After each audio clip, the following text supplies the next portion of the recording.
Bonjour, bonsoir, bienvenue dans la vidéo du dimanche. Aujourd'hui, on va parler encore de l'Ukraine et de la trêve qui normalement doit être mis en œuvre ces jours-ci.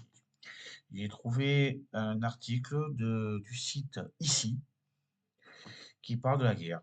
Guerre en Ukraine. Trois questions pour comprendre le projet de trêve de 30 jours entre Kiev et la Russie. Je pense que c'est quand même un peu intéressant de revoir tout ça, de voir ce qui était condensé cette semaine. C'est de l'AFP, c'est un article de l'AFP de Flavien Grouillet. Après 3 ans de guerre, l'Ukraine a accepté une trêve de 30 jours avec la Russie sur proposition des États-Unis. S'il a pris soin de ne pas rejeter totalement l'initiative de Donald Trump, Vladimir Poutine a émis d'importantes réserves. Ici répond à trois questions sur ce cessez-le-feu. Le Kremlin a annoncé vendredi que Vladimir Poutine avait transmis un message à Donald Trump au sujet de sa proposition de cessez-le-feu en Ukraine, une idée qui fait l'objet à la fois de réserves et d'un optimisme prudent à Moscou. Les États-Unis réclament une trêve au plus vite et ont exercé une pression considérable sur le président Volodymyr Zelensky, qui a finalement accepté mardi une cessation des hostilités de 30 jours si la Russie s'y plie aussi. Qu'a accepté l'Ukraine et pourquoi? Quelles sont les réserves du président russe sur ce projet de trêve? Peut-il assouplir sa position? Ici fait le point sur une situation évolutive et confuse. Qu'a accepté l'Ukraine et qu'obtiennent les États-Unis en échange? Lors de pourparlers mardi en Arabie Saoudite, auquel le secrétaire d'État américain Marco Rubio et le ministre ukrainien des Affaires étrangères Andriy Sybiga participaient, l'Ukraine a accepté la proposition américaine d'un cessez-le-feu de 30 jours avec la Russie, absente des discussions. Bon, ça aurait pu être représenté, mais enfin bon. Ouais, ça peut se comprendre étant donné qu'il faut une attaque du côté de Kursk pour récupérer les territoires perdus. Donc il est fort probable, sinon évident, qu'ils veulent gagner du temps, les Russes, mais pour que l'Ukraine n'ait plus de monnaie d'échange. Et il semblerait bien que l'aide nord-coréenne aide beaucoup, quoi. Oui, d'après ce qu'on peut voir, d'après ce qu'on a pu voir, je dis on parce que je ne suis pas tout seul à le voir, hein, on voit dans les médias, ça. Et il semblerait bien que ce front, si dans le Donbass, ça reste un peu compliqué pour les deux parties, dans la région de Koursk, voilà, il était dit que, je crois que c'est Koursk qui est entouré,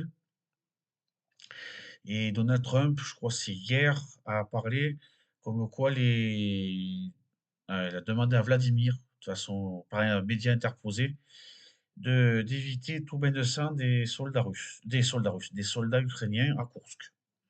Bon, on va voir ce que ça va donner, hein. Je reprends. En échange, Washington a annoncé la levée immédiate de la suspension de l'aide à Kiev. Cette assistance avait été interrompue depuis l'altercation le 28 février dans le bureau ovale entre le président américain Donald Trump, son vice-président, et Volodymyr Zelensky. Le gel de l'aide à l'Ukraine avait été vécu comme un vrai coup dur pour Kiev, les États-Unis étant jusqu'à présent les premiers donateurs, concentrant près de la moitié de l'aide militaire, évidemment. En Arabie Saoudite, au passage, ça montre quand même que des pays, oui, des pays musulmans, on peut dire, oui, notamment l'Arabie Saoudite, qui est sans doute l'un des meilleurs, ouais, ce que ça se dit, des meilleurs pays au point de vue économique, avec tout le, tout le pétrole qu'ils ont, commence à se positionner en tant qu'intermédiaire et concurrence ainsi le Qatar. Alors, en Arabie Saoudite, les deux pays sont tombés d'accord pour conclure dès que possible un accord pour l'exploitation des minerais rares ukrainiens pour les Américains. La balle est dans le camp de la Russie, ont rapidement réagi d'une seule voix plusieurs dirigeants européens, dont Emmanuel Macron, pressant Moscou de répondre à la proposition. Donc là, on voit encore une nouvelle fois ben, le businessman, l'homme d'affaires plutôt, c'est plus français, qui est Donald Trump. Donc il réussit, enfin tout au moins, voilà, il réussit à récupérer de l'argent émis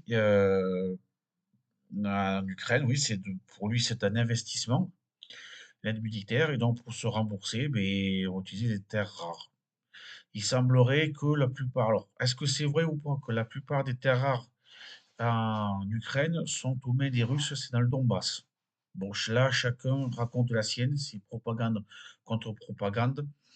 Quoi qu'il en soit, encore une fois, ce que je dis depuis plusieurs vidéos à propos de Donald Trump, il gère en business, j'y tiens, oui, un businessman, un homme d'affaires à faire les États-Unis. Et il profite que les États-Unis soient le pays le plus fort pour imposer ses vues.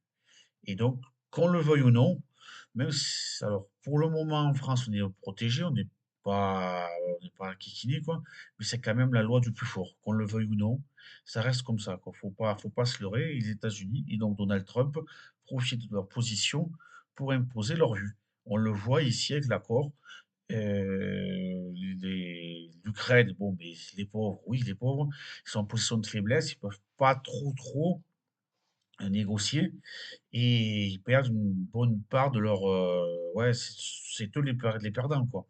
Ils perdent une bonne part de leur liberté puisqu'ils ne pourront plus avoir la même mise sur les terres rares qui pourraient ramener beaucoup de dividendes, beaucoup, ouais, de dividendes, oui, beaucoup d'argent, de dollars, d'euros.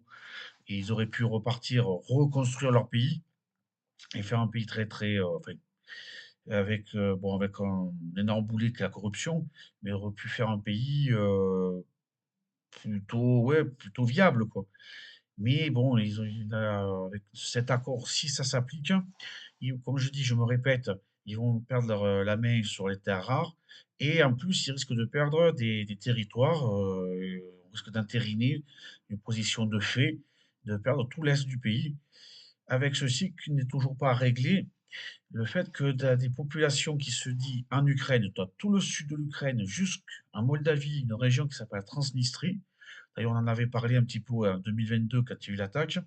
Il y a, je crois, il y a toujours dans la Transnistrie, il y a, quoi ça s'appelle, une garnison russe. Ouais, donc si on veut l'Ukraine en Europe et la Moldavie, on risque d'avoir des sacrés problèmes. Ça, c'est un autre sujet. Ça pourrait faire le sujet d'une autre vidéo. Et pour l'instant, c'est pas réglé, mais j'ai peur que les grands perdants soient les Ukrainiens.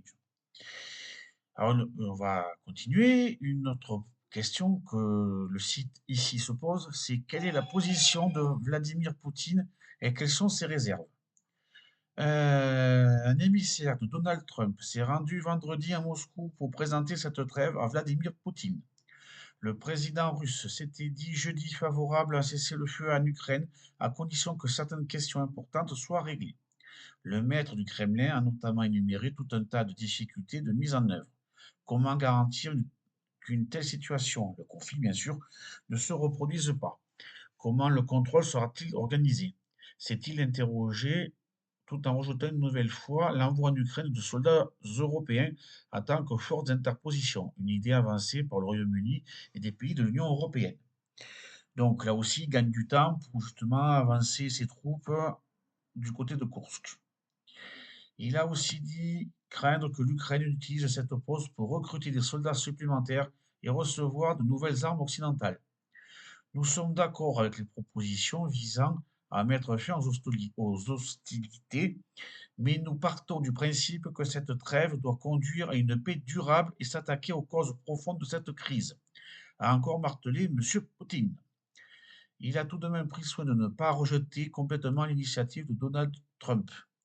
S'exprimant à la Maison-Blanche, le président américain, tout en qualifiant de très prometteurs les propos de son homologue russe, a averti que ce serait un moment très décevant pour le monde si la Russie rejetait ce plan de trêve.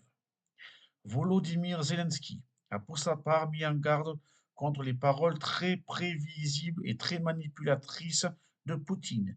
Il accuse de saboter la diplomatie. Bon, mais là, on est toujours, hein.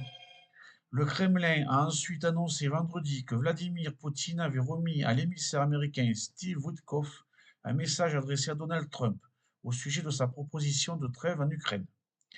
Quand M. Witkoff apportera toutes les informations au président Trump, nous déterminerons le timing pour une conversation entre les dirigeants russes et américains, a dit le porte-parole du Kremlin Dmitri Peskov, se disant en outre prudemment optimiste lors de son briefing quotidien auquel participe l'AFP. Donc voilà, bon, on y est quoi, on est dans l'expectative et l'Ukraine joue son jeu comme il peut.